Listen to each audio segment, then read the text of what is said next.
அந்த இது மிக உயர்ந்த வழிபாடு. கண்டகோயில் தெய்வம் என்று கையெடுப்பர் சண்டாளர்னு ஏன் சொன்னாருன்னா, சண்டுன்னா என்னது? வேஸ்ட் பொருளை தான் சண்டுன்னு சொல்லுவோம். ஆகாதது, தூரப்படக்கூடியது. அப்படி நமக்கு இந்த உலகத்தில் பிறந்த மனிதனுக்கு எது ஆகாதுன்னா உலகியல் ஆசாபாசங்கள், உலகியல் பொருள்கள், சொத்து சுகம், இதெல்லாம் உனக்கு தேவையில்லாததுடா. சண்டு.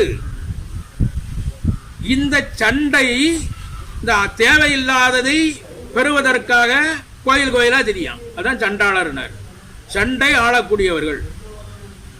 உலகியல் செல்வத்துக்காக எனக்கு சொத்து வேணும், சுகம் வேணும், புள்ள வேணும், பொண்டாட்டி வேணும், இந்த மாதிரி இந்த ஆசாபாசத்துக்காக கோயிலில் போய் இந்த அர்ச்சனைகள் செய்து இந்த மாதிரி பண்ணுகிறாங்க என்று சொல்லுகிறார். அது கோயிலில் தான் தெய்வம் இருக்குன்னு நினைக்கிறாங்க. அப்படி இல்லை.